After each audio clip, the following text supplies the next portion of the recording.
As you know, or you may not know, I'm the co-developer of the Interpathic process, and that's a therapeutic process designed to facilitate healing, growth, vitality, and spirituality by listening to the call of our soul, by healing our soul. And the only way to do that is to listen, hear what our thoughts are, what our body says to us, what our spirit is saying. The thing about healing work, and this is, you'll find a pet peeve as you listen to me speak, is permission. Mm-hmm. It's not my job or anyone else's job or any expert's job or any healer's job or any psychic's job to decide what's best for another. Right. The question comes from a greater power. So we think we know what healing means. Mm-hmm. We think it means taking whatever the pain is away. And sometimes healing is actually what some people call a healing crisis, where it Mm-hmm. takes us even deeper into the muck. Mm-hmm. And the other side of that is healing, but we may not know at all what that looks like. Right. So yes, you have to be open and you have to trust. It's a big one. As I continue to grow and become more clear and more connected to spirit, the work changes shape all the time. The core of it never changes. Right. The core of it is always that all the dimensions in life are one, and that we need to know that. And our goal is to clear away the clutter.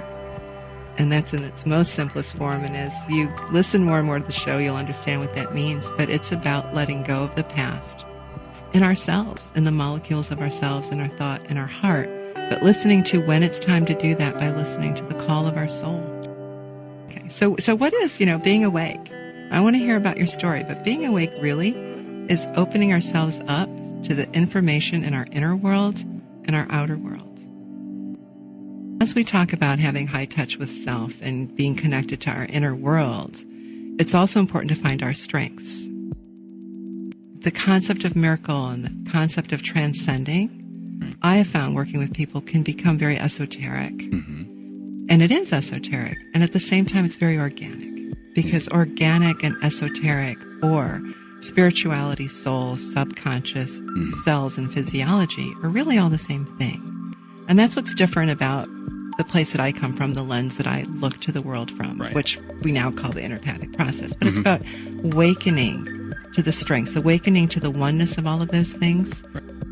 Living and the dying differently. What is the learning? What is the peace that's in the highest good of my soul right now? And that changes things. It doesn't change what you've said, but it expands it and gives it more depth, don't you think? It becomes divine intervention, but it also becomes my connection to source. Yeah. My listening to my soul. Mm-hmm. And maybe we need help. Maybe somebody can help us find that and decipher that. But ultimately, what is in the highest good of my soul? What is it that I need to get here? And sometimes that means I learn something and I live for years and I get to share it. Our soul always needs to find meaning and purpose, and our soul always needs to love and give back. That when we find meaning and purpose, something fills up inside of us and there's a shift. Right. Now that shift is real. The mantras are wonderful that way because they will quiet. We can't have fear and a mantra at the same time. No, they can't coexist because they activate different nervous system processes. And before commercial earlier, we were talking about how the spiritual and the organic are really the same in this lifetime. And that's an example. When people are in anxiety and panic and fear, they're not breathing, they're hyperventilating, right. we take short breaths. The quickest way to quiet them is to change their central nervous system functioning, and that's using breath. The very life force of breath takes anxiety away because anxiety lives in a sympathetic nervous system, to use technical terms. And breathing and relaxation is in what's called parasympathetic. They can't work at the same time. Very similar to using a mantra and connecting to source and keeping the mantra activated, it changes the molecules, changes your nervous system functioning to that of one in a vibration. Takes you to a vibration, that vibrational place. Takes your body to a more delta wave.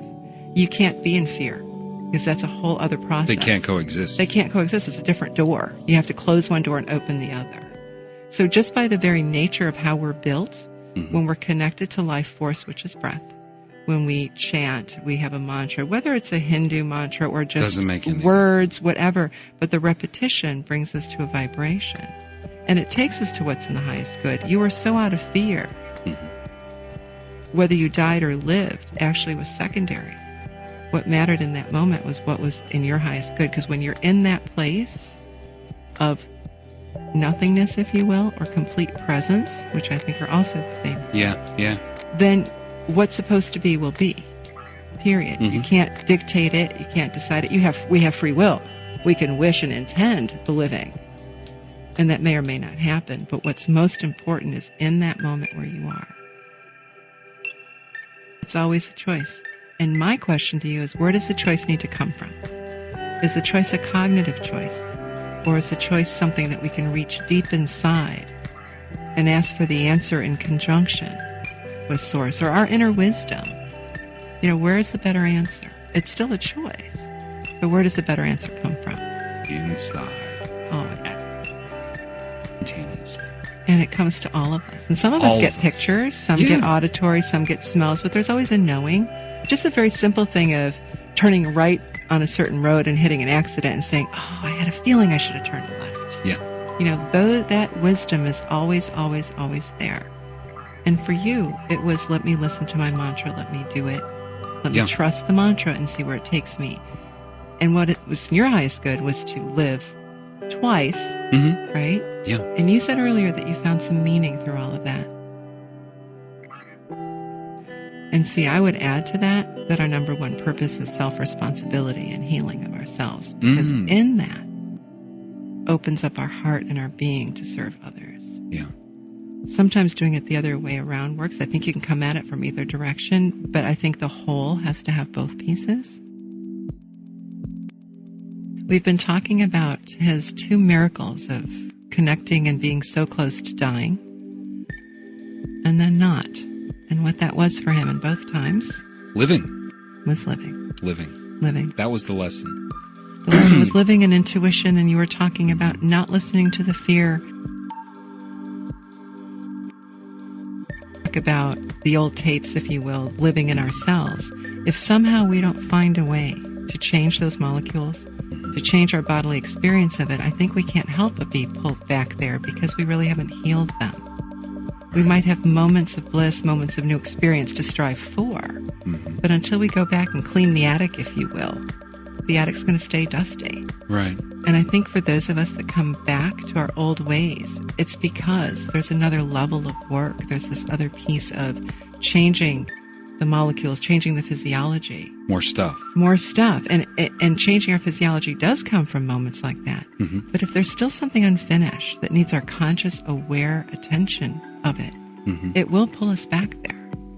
So then the question we should maybe all ask is, okay, I had this moment of bliss and gift and light, and now I'm back over here doing exactly what I used to do. Then my responsibility, back to that self-responsibility, my responsibility is to ask myself, what is it that I need to do to stay more in the light and less here? How do, for myself, for people listening, because I know there's somebody out there, we've got, hundreds of thousands of people around the world now amazing, the who numbers. Listen. That maybe have gone through a similar circumstance in the last day or so, or the last month, or the last 6 months. How going forward, through what you do, the innerpathic healing process, what steps do you need to take? Where do you go?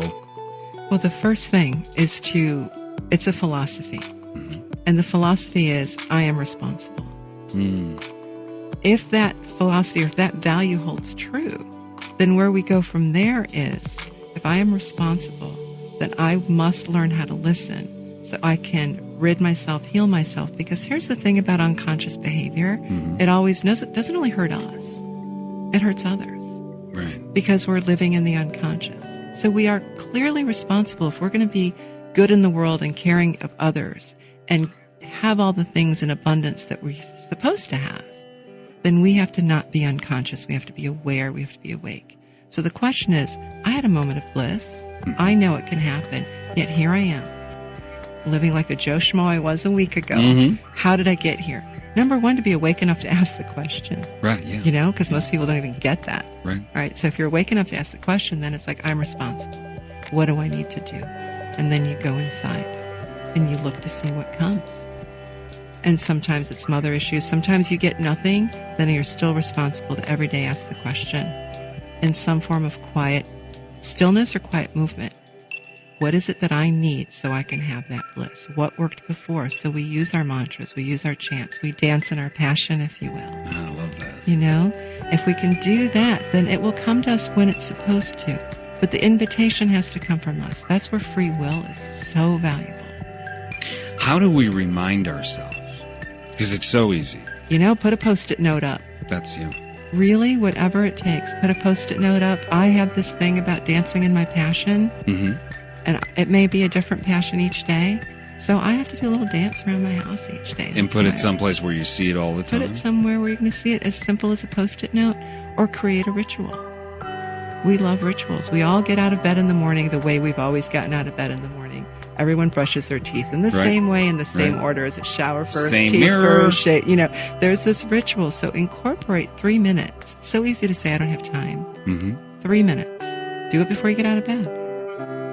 And just get quiet and check in inside. Do the mantra, or make the mantra, I am responsible. What do I need to know for the healing of my soul? What do I need to do to live in light, or live in bliss, or live in peace? Whatever word resonates, whatever resonates, it's our job. And when we don't take responsibility and we externalize it, or we put that on other people, then we're hurting not only ourselves, but everybody in our field. Right. And that's not okay. Actually, it's not okay at all. So we revert back to living unconscious. We do. And one of my teachers, because I would spend all of this time around people that meditated for hours and hours, and they weren't nice people. Mm-hmm. And it was a real disconnect for me, but most importantly, it was disillusioning. Yeah. I couldn't get how these people were doing and saying all the words, yet their living experience wasn't the same, it wasn't connected. I was very disillusioned, and I had the opportunity to be with a variety of masters at the time, and I got the same answer. They're not being responsive. They're doing it for a minute, and then they're putting it aside. They're going about their Joe Schmo day. There's no continuity. There's no asking, what am I responsible for? There's no asking, what's going on in my inner world that I need to pay attention to? And that's concept. And this doesn't take a lot of time either, does it? No, but it does take being responsible. And most of us seem to not like that. So true. But when we do, when it becomes the value, then anything's possible. Right. Then it kind of doesn't matter. It's okay, because if I'm responsible and I'm willing to do what it takes to have light, then I'll do it. Mm-hmm. Isn't it amazing? I only got a few minutes left. Yes.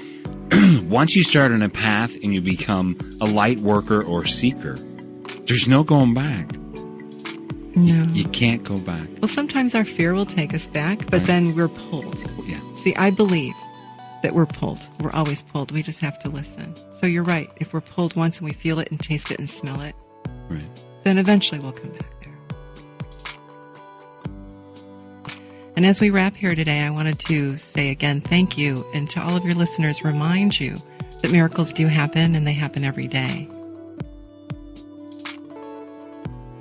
A place where sound vibration busted through all fear, all consciousness, all old wounds, all psychological and karmic wounding, where you are one with Source, one with yourself. And chanting can do that, and working with the right person to bring that faith and trust, that brings us all to that center. And in that moment, when you were able to use your chanting to take you there, you didn't feel pain, you didn't feel fear. And because of that moment, that vibration of where you were, you are a miracle.